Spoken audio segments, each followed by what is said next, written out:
دوستان عزیز، سلام و عرض ادب. امیدوارم حالتون خوب باشه. بنده حسنی هستم. من توی این ویدیوی کوتاه که فکر کنم 20 دقیقه 25 دقیقه بیشتر طول نکشه قصد دارم یه برنامه رو خدمتتون ارائه بدم و آموزش بدم. البته خیلی از دوستان ممکنه که با این برنامه آشنایی داشته باشن. یه برنامه‌ای هست به نام ویراستیار. خب همونجوری که از اسمش هم معلومه، یعنی یار ویراستار هستش، کمکی ویراستار هستش.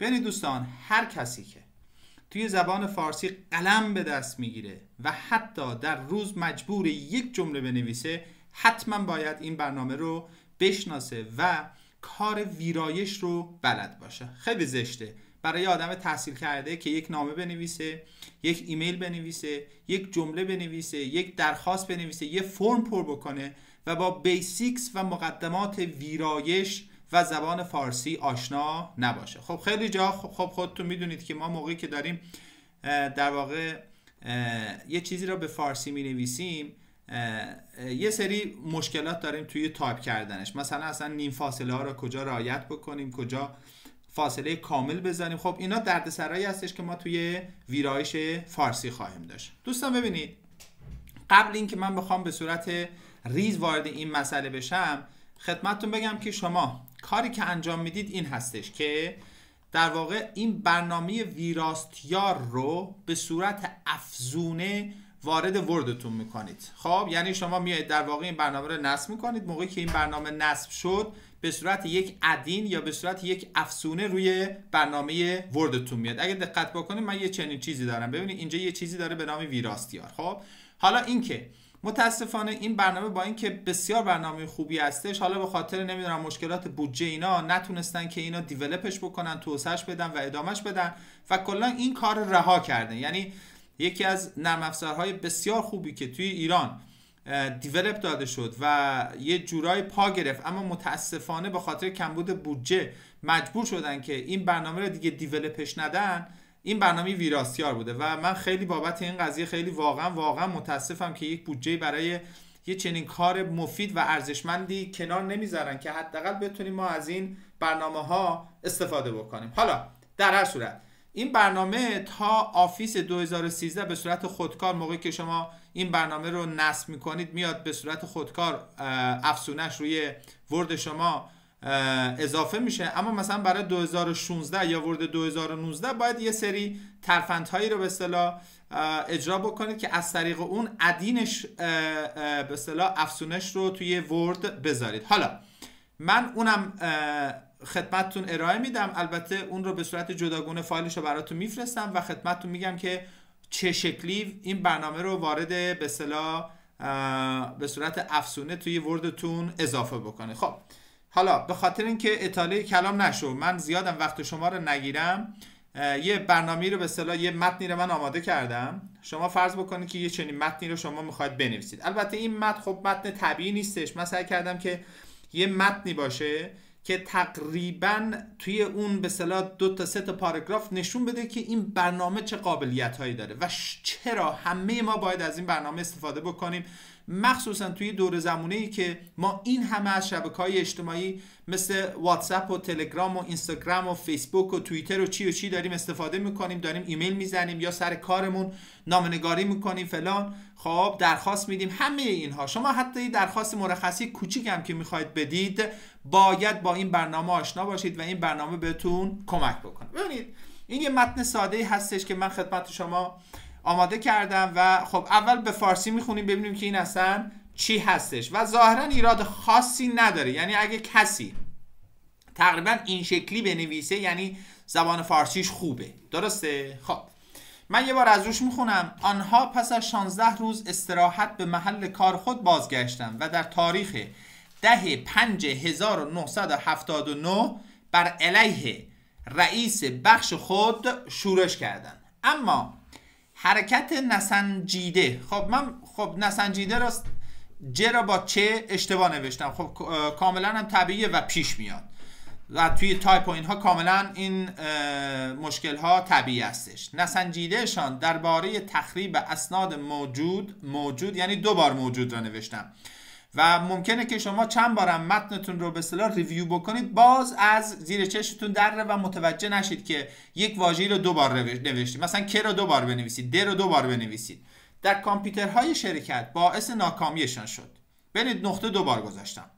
با وجود این، سوالی که قطعاً کسی تاکنون پاسخی برایش نیافته است این است که چرا سرکردگان این حرکت هرگز به دنبال کسب رضایت عمومی نبودند؟ بررسی‌های اخیر حاکی از آن است که بیش از 40% این افراد به دنبال منافع شخصی خود بودند. این مسئله سرآغاز فصلی جدید در روابط کارمند و کارفرما می باشد. البته نمونه‌های مشابهی از این مسئله را می‌توان کم و بیش در کشورهای دیگر نیز یافت.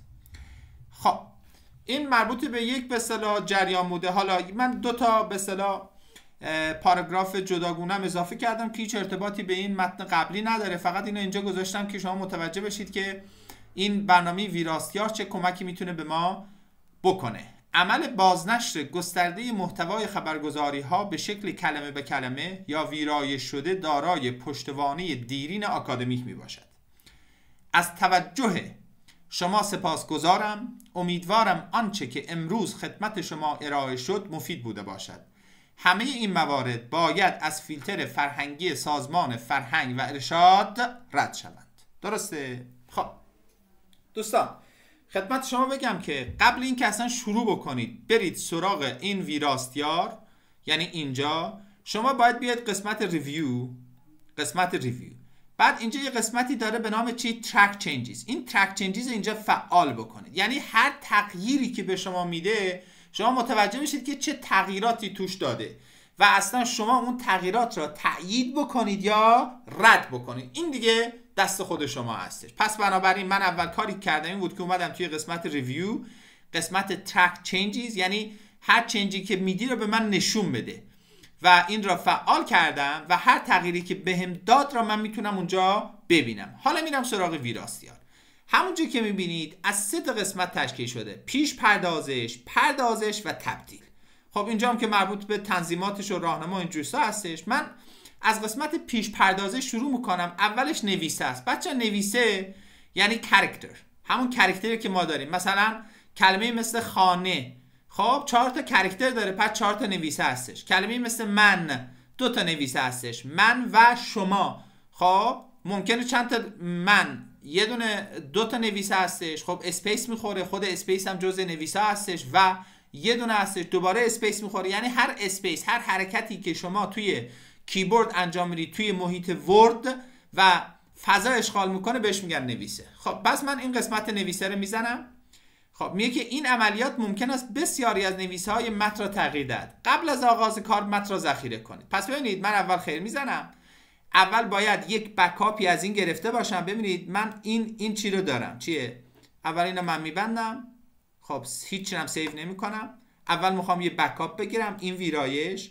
خب یه بکاپشو من اینجا دارم. همیشه قبل اینکه بخواید ویرایشی چیزی روش انجام بدید یه بکاپ ازش بگیرید که اگه احیانا یه سری تغییراتی داد و این تغییرات اعمال شد اما اگه شما موافق نبودید به اصطلاح مشکل خاصی پیش نیاد. من اول ببینم که آیا ترک چنج فعاله. نه، ترک چنج فعال نیستش. خب پس اول میرم من ترک چنج رو فعال میکنم.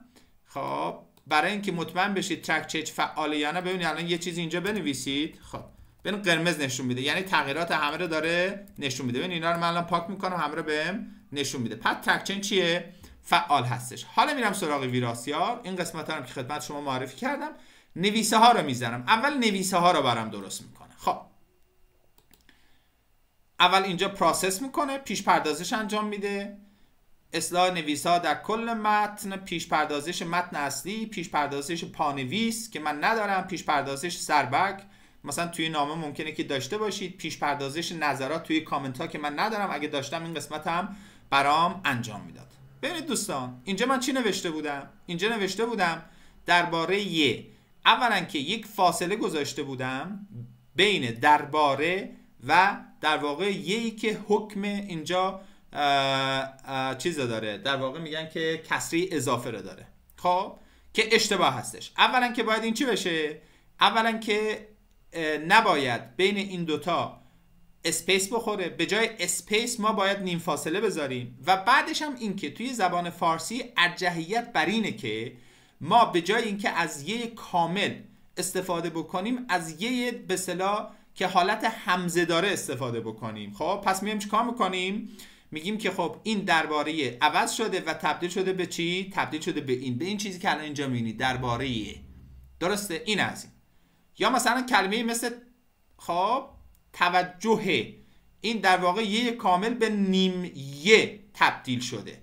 یا مثلا کلمه همه. خب این از این. آیا با اینها موافقید؟ بله ما با همه اینها موافق بودیم. پس دوباره میریم قسمت ریویو، اینجا میایم قسمت accept و accept all changes. همه این چنج رو ما قبول میکنیم. پس اگه دقت بکنید اینجا درباره اصلاح شد، یا مثلا توجه چیه؟ اینجا اصلاح شد. هم چیه؟ همه این موارد هم اصلاح شد. بعد دوباره میریم سراغ ویراستیار. حالا دستور خط اجرا میکنیم. بازم میگه که یه به اصطلاح پیشنویس داشته باش که خب داریم. خب دوستان یعنی باز ناکامی شان، خب نباید بین ناکامی و شان اسپیس بخوره، باید نیم اسپیس بخوره. خب یا همون شبه فاصله هم بهش میگن. خب ببینید اینجوری میشه، این میشه ناکامیشه. حالا خدمت دوستانی که نمیدونن نیم فاصله چی هستش ببینید من اینو خدمتتون بگم. مثلا کلمه مثل میشود، خب از یه طرف نباید این رو به اصطلاح چسبیده بنویسیم. خب از طرف دیگه فاصله کامل هم نباید بذاریم. چرا؟ چون که این دو تا کلمه حساب میشه. در صورتی که این یک کلمه است. برای اینکه بدونید این چند کلمه است میاد توی قسمت ریویو این قسمت ورد کاونت رو میزنید، بعد میبینید که اینجا تعداد واژه‌اش چی زده؟ 2 تا زده. پس این اشتباهه. خب برای اینکه این اتفاق نیفته میام چیکار میکنیم؟ خب بین می و شود ما نیم فاصله یا شبه فاصله ایجاد میکنیم. برای اینکه این کار رو انجام بدید 2 تا راه وجود داره. یکی کنترل هستش با علامت منها. ببینید من کنترل با علامت منها رو بزنم فاصله ایجاد میشه، اما فاصله کامل ایجاد نمیشه، نیم فاصله ایجاد میشه. خب اما درست‌ترش و حرفه‌ای‌ترش اینه که چیکار بکنید؟ شما این دیگه توی همه محیط‌ها، توی محیط وب، توی محیط نرم افزارهای دیگه، توی محیط ورد، همه جا این دیگه کار میکنه. شما کنترل شیفت و عدد 2، کنترل شیفت و عدد 2 رو بگیرید، نیم فاصله یا شبه فاصله براتون ایجاد میکنه. این از این. یا مثلا به فرض من مثلا میخوام چی بنویسم؟ مثلا میخوام بنویسم که مثلا گوشی هایمان، گوشی هایمان. درسته؟ خب یکی این که بین گوشی خب نمیخوایم فاصله کامل بیفته، خب میخوایم چیکار بکنیم این فاصله بیفته؟ خیلی راحت اینجا کنترل و شیفت و 2 رو میگیریم، این اتفاق برامون میفته به همین راحتی. پس این میشه چی؟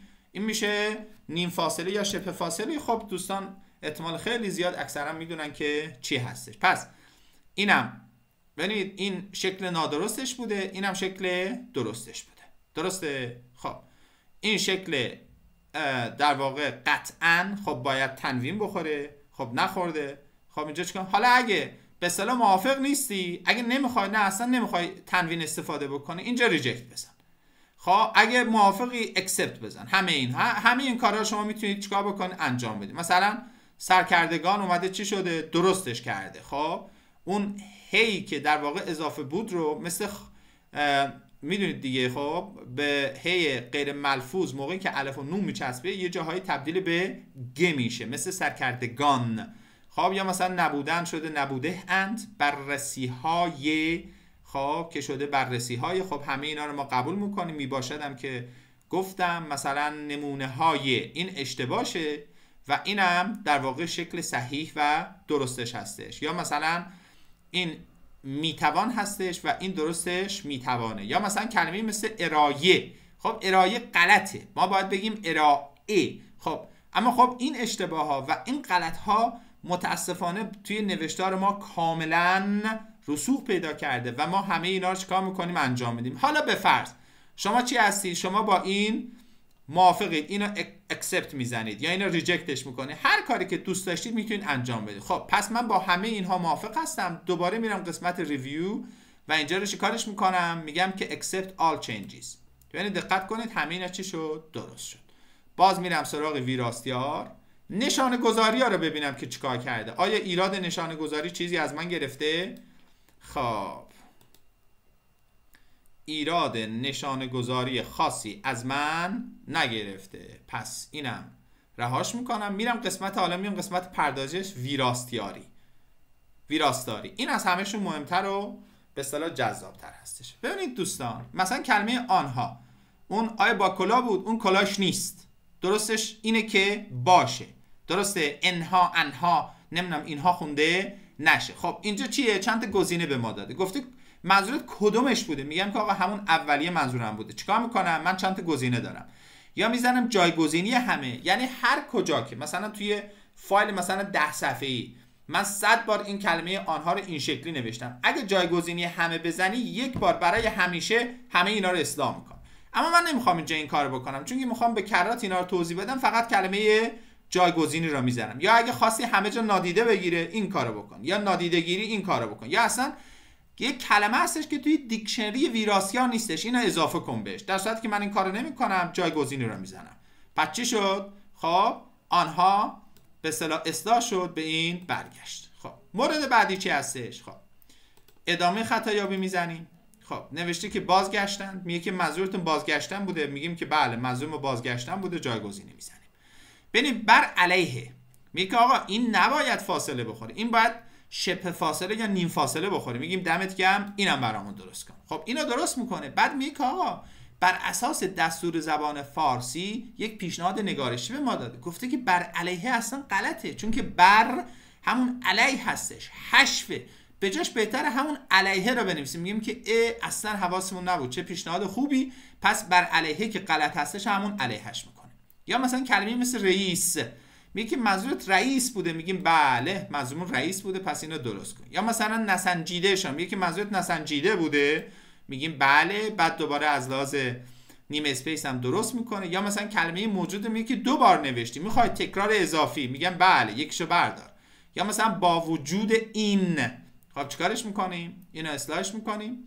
اینم باید به اون به اصطلاح نیم فاصله بخوره، یعنی با وجود این کلا یک کلمه است، نباید بین هیچ کدوم اینا فاصله بیفته. پس اینا چیکار میکنه؟ اصلاح میکنه. اما دوستان دقت بکنید، همه اینها باید با نظارت شخصی خودمون انجام بشه. در هر صورت این ماشین ممکنه یه جاهایی اشتباهاتی هم بکنه، اما این ویراسیار بسیار بسیار بسیار کارش درسته از اون اسپل چکر یا غلطیابی هستش که خود ورد داره. یا مثلا کلمه سوالی، میگه آقا چنین چیزی توی دیکشنری نیست، فرهنگ لغت نیست، منظورت کدومی که از اینا بوده؟ سالی بوده، میگم نه منظورم سالی نبود، این دومیه بوده. سوال یعنی در واقع بالای واو یه دونه همزه بخوره. پس اینو چیکار میکنم؟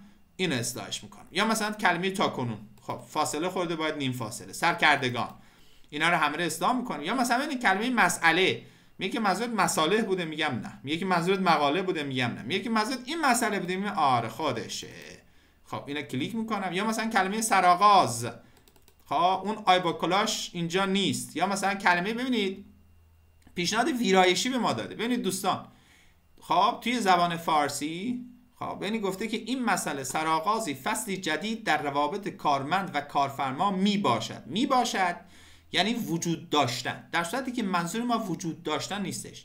باید چی باشه؟ معنی است بده. خب در واقع فعل اسنادی ما اینجا میخوایم. پس چیکار میکنیم؟ این است رو انتخاب میکنم. البته خب این یه خورده نیاز به دانش زبان فارسی هم داره. ببینید این اشتباهات بسیار به اصطلاح رایجی است. مثلا ببینید مشابه، ما 2 تا ها داریم، یکی های غیر ملفوظ داریم، یکی های ملفوظ داریم. ببینید توی کلمه مثل خانه، این ه غیر ملفوظه. یا مثلا توی کلمه مثل بانه، یا کلمه مثل نمیدونم، خیلی از این کلمه خب خیلی زیادن، مثلا پردازنده. خب اینها چی هستش؟ اینها های ملفوظ هست. اما یه جاهایی های ملفوظ داریم مثل مشابه.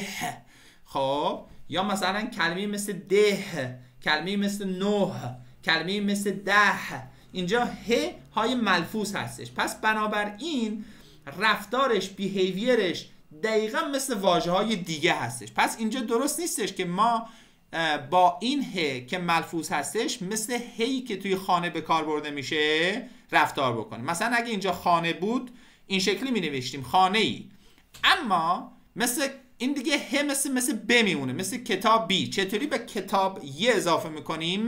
موقعی که کلمه ما به هی ملفوظ ختم میشه باز هی خالی اضافه میکنیم. پس میگیم که بله دم شما گم، اصلا حواسم به این نبود. اینجا مسئله رو هم درست میکنیم دوباره. مثلا کم و بیش یک کلمه است، 3 کلمه نیستش. پس ما چه کار میکنیم؟ این رو براش انتخاب میکنیم. یا مثلا کلمه به کلمه خودش درسته، به شکل کلمه به کلمه باید یک کلمه باشه. ایشون در واقع پیشنهاد اشتباهی به من داده، پس من این رو ازش قبول نمی کنم. پس همینجا میگم ادامه خطایابی.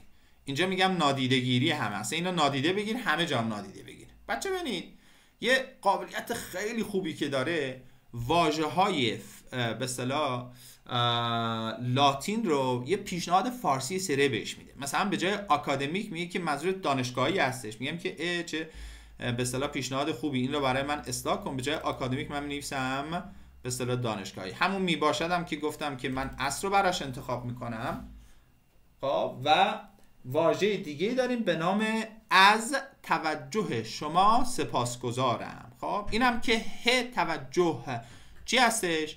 در واقع های ملفوظ هستش. پس این یه رو ما نیاز نداریم، مثل کتاب به من. خب اگه دقت بکنید ما یه دونه کسره بهش میچسبونیم. خب اینجا هم اگه بخوایم این کار رو انجام بدیم باید کسره بهش بچسبونیم. پس گذاشتن این یای شکسته بالای ه اینجا اشتباه، چون که این ه ملفوظ هستش. پس اینم چیکار میکنیم؟ اینم درستش میکنیم. یا مثلا کلمه سپاسگزارم، من در واقع اینو اشتباه نوشتم. چرا اشتباه نوشتم؟ چون که به جای اینکه بازی ری بنویسم بازی دالی نوشتم. پس چیکارش میکنیم؟ میگیم که من منظورم این یکی بوده، پس اینم برای من درست کن. یا ببینیم مثلا آنچه که توی فارسی آنچه با که به کار برده نمیشه. شاید ما استفاده میکنیم و غلط رایج هم هست، اما توی نگارش بهتره که همه اینا رو ما رعایت بکنیم. پس میگه که آقا به جای آنچه که میخوای آنچه خالی بنویسیم، میگیم که بله من کاملا با این موافقم. یا مثلا میگه که یک فیلتر کلمه انگلیسیه، دوست داره که یک معادل درست مصوب فرهنگستان زبان فارسی بهت ارائه بدم، میگم که خب حالا ارائه بده ببینم چیه. اینجا نوشته پالایه، میگم که چه جالب، پالایه خیلی کلمه خوبی هستش. پس اینم چیکار میکنیم؟ اینم اصلاحش میکنیم. میگه که برنامه به انتهای متن رسید، آیا عملیات مجددا از ابتدای متن آغاز شود؟ میگیم که خیر. خب حالا میگه که چیکار کن؟ میگه که همه اینا رو به اصطلاح من دیگه اکسپتش میکنم. دوباره میام اینجا این را accept all changes، این کار رو اینجا براتون انجام میدم. خب پس دوباره میریم سراغ ویراستیار.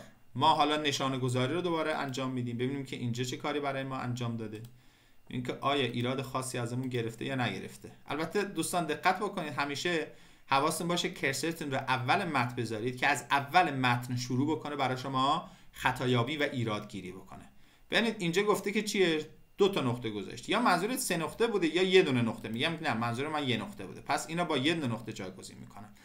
دوستان دقت بکنید، این علامتی که شما میبینید علامت نقل قول، درسته؟ من یه توضیح کوتاه خدمت دوستان بدم. ما 2 نوع علامت نقل قول داریم، یکی فرنچ خب یکی انگلیش کودز داریم. اینجا رو اجازه بدید که من اینو راستچینش بکنم. خب به اصطلاح انگلیش کودز داریم، خب که در واقع چی هستش؟ خب این شکلی هستش. یکی دیگه چی داریم؟ فرنچ کودز داریم. خب حالا فرنچ کودز چی هستش؟ ما توی فارسی از انگلیش کودز استفاده نمی کنیم، ما توی فارسی از فرنچ کودز استفاده می کنیم. حالا فرنچ کودز چه شکلی هستش؟ مثلا ببینید من توی زبان انگلیسی مثلا میخوام بنویسم مثلا gone with the wind. خب اسم یک کتابی هستش، رمانی هستش. خب اینو چیکار میکنم؟ خب چون که انگلیسی هستش این شکلی مینویسم. حالا من اینو میخوام چیکار بکنم؟ به اصطلاح فارسی بنویسم. ما توی فارسی از این علامت نقل قول استفاده نمی کنیم. ما توی فارسی این شکلی می نویسیم. ببینید دوستان، برای اینکه نقل قول رو تا باز بکنی شیفت را میگیری با کی انگلیسی. خب ببخش من اول اینو فارسیش بکنم. شیفت رو میگیری با کی انگلیسی، خب باز میشه. خب بعد می نویسیم مثلا برباد رفته، خب چون که باد رفته.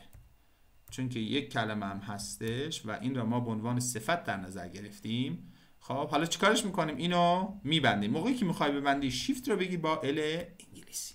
پس ما در زبان فارسی از این علامت کوتیشن یا از این علامت نقل قول استفاده نمی کنیم. ما همیشه از این فرنچ کودز ها استفاده می کنیم، چون که ما اغلب در واقع نشانه گذاری و علائم سجاوندی را از فرانسوی ها گرفتیم تا از انگلیسی ها گرفته باشیم. پس من دوستان این قسمت را پاک بکنم که توی ویرایشمون به اصطلاح به مشکل بر نخوره. خب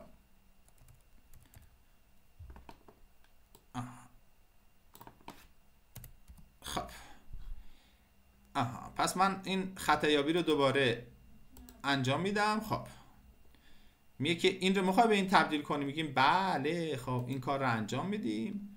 بعد نادیدگیری همه. خب این کار انجام شد. بعد دوباره میاد چی؟ سراغ اینم چیکار میکنه؟ اینم میبنده و این شکلی میبنده. خب اینم از این و اینم تمام شد. پس این خطای در واقع نشانه گذاری رو برای ما گرفت. پس دوباره ما میریم سراغ ریویو و توی ریویو همه این در واقع چنج ها رو اکسپتش میکنیم.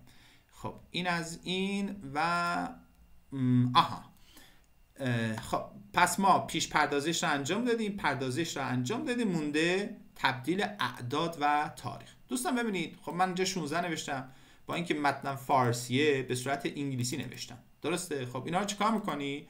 اینا رو میگی اعداد منم چیکار کن؟ تبدیل به خب اینجوریش بکن، خب فارسیش کن. خب پس این 16 شد، 10 مونم در واقع 10 شد، 5 مونم 5 شد، 1979 مونم 1979 فارسی شد، اینم 40 فارسی شد، اینم از این. پس اینم ما باز دوباره میریم اینجا چیکارش میکنیم؟ اکسپتش میکنیم، میگیم که دم شما گرم، خیلی هم عالی. خب بعد یه نکته دیگه مون، فقط تاریخ مون. این تبدیل تاریخ هم داره. خب حالا این که اینو انتخاب نمیکنه چون که من کرسرم روی اول متن نیستش. حالا توی اول متن که بذارم این تبدیل تاریخ هم برای من داره. میگه که میخواد چه شکلی بکنی. ببینید مثلا گفته که آیا میخوام مثلا بنویسی پنجشنبه 20 اردیبهشت فلان، میگم که نه من این شکلی نمیخوام بنویسم، همون میخوام بنویسم 22158. این انتخاب میکنم. خب شد 22158. بعد اینجا چه کارش میکنم؟ اینجا در واقع دوباره میام همه اینا رو اکسپت میکنم. خب این شد متن ترتمیز ما. حالا اگه بخونید میبینید که این متن قابلیتش و کیفیتش خیلی بالاتر از اون متن قبلی بود و این رو کی انجام داد؟ این رو در واقع ویراستیار، یک ماشین، یک نرم افزار برای ما انجام. پس دوستان حتما این رو روی وردتون داشته باشید و اگه کارمند هستید، یعنی اصلا فرق نمیکنه دانشجو هستید، هر کی هستید، اگه دارید مینویسید و دسترسی به کامپیوتر دارید، حتما این کارا رو انجام بدید و حتما این برنامه رو روی وردتون داشته باشید. این از این. فقط من یه نکته کوچیکم در مورد در واقع چیز دیگه هم خدمت شما ارائه بدم. در واقع یه وبسایت خیلی خوبم من برای شما معرفی بکنم. اونم چی هستش؟ اونم در واقع بهش میگن فرهنگ املایی ویراستیاران. دوستان اگه شما این رو توی گوگل سرچ بکنید، فرهنگ املایی ویراستیاران، گوگل، خب البته من اینو خب قبلا در واقع چیز کردم، سرچ کردم، فرهنگ املایی، خب فرهنگ املایی ویراستیاران. دوستان دقت بکنید چه ریسورس فوق‌العاده‌ای هستش. شما میخواید ببینید که اصلا چه کلمه‌ای چه شکلی توی زبان انگلیسی نوشته میشه. مثلا اصلا میخواید ببینید که آیا مثلا کلمه‌ای مثل به حساب، درسته، جدا نوشته میشه، با نیم فاصله نوشته، یا مثلا کلمه مثل آنقدر یا آنقدر جدا بنویسیم، با نیم فاصله بنویسیم، چیکار بکنیم؟ خب اینجا خیلی راحت، خیلی جا هستن به صورت به اصطلاح اسپیچ تو تکست داره. البته اسپیچ تو تکست زیاد قابل اعتماد نیست، اما ما حالا یه چیزایی رو چیکار میکنیم؟ با هم دیگه امتحان میکنیم.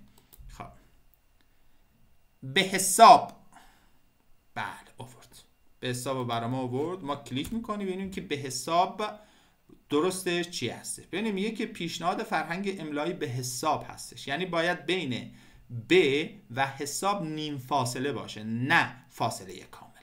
دقت کردید؟ بعد میگه که واژه‌های همانندش به حسب هستش، بیهوش و حواس هستش، خب حالا خوش به حال کسی، خوشا به حال کسی، به حساب آمد. اگه فعل کامل باشه دوستان به حساب آمده، درسته؟ اما خب به حساب کسی در واقع. یا مثلا ما میخوایم چیکار بکنیم؟ بگیم بر حسب، مثلا بر حسب مورد، درسته؟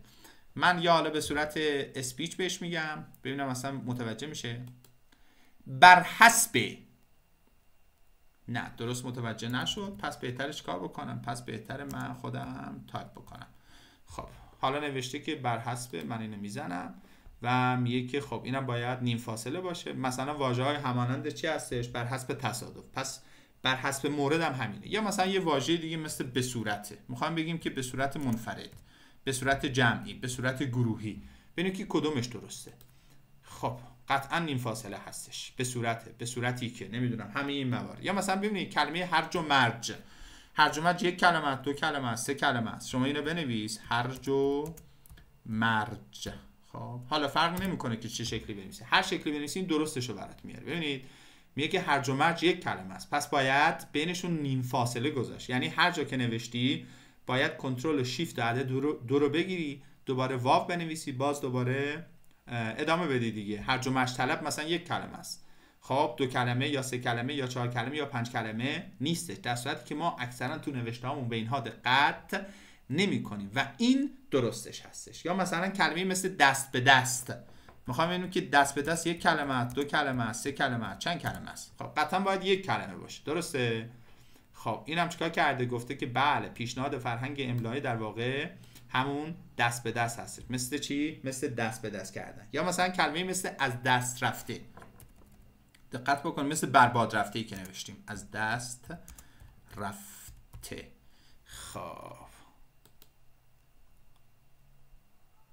ببینید دوستان اینم یک کلمه است. بعد به خاطر همینه که من اون در واقع عنوان کتاب Gone with the Wind رو نوشتم برباد رفته، چون که اون رو صفت در نظر گرفتم و یک واژه در نظر گرفتم و به خاطر همین بینشون شبه فاصله یا نیم اسپیس گذاشتم، چیز دیگه قرار ندادم. یا مثلا کلمه مثل تجزیه و تحلیل، درسته؟ خب بذارید من این صوتیش رو انتخاب بکنم. تجزیه و تحلیل. خب تجزیه و رو آورد. خب میگه که ما این رو نداشتیم اما عوضش تجزیه و تحلیل رو خودشو داریم. پس اگه دقت بکنید تجزیه و تحلیل هم یک کلمه هستش. حالا من یه مورد آخرم خدمت شما میگم. مثلا میخوام بگم که به عنوان مثال، خب درست متوجه نشد، پس من می‌نویسم به عنوان مثال. alright. خب به عنوان مثال میگه که اینم یک کلمه هستش. پس دوستان دقت بکنید که اگه خواستید از املای کلمات و نگارش واژه‌ها اطلاع پیدا بکنید و چیز استاندارد بنویسید، میتونید از فرهنگ املای ویراستاران استفاده بکنید. امیدوارم که براتون مفید بوده باشه و ببخشید که من یه خورده پرحرفی کردم و یه خورده بیش از حد فکر کنم که یه جاهایی رو توضیح دادم، چون که فرضم بر این بود که بعضی دوستان هستش که ممکنه که تا حالا اصلا با این نرم افزار آشنایی نداشتن و زیادم با ورد آشنایی ندارم. من فرض رو بر این گرفتم که خیلی هستن که اینا رو نمیدونن، پس به خاطر همین توضیحات شاید حشوم دادم، از این بابت عذرخواهی میکنم.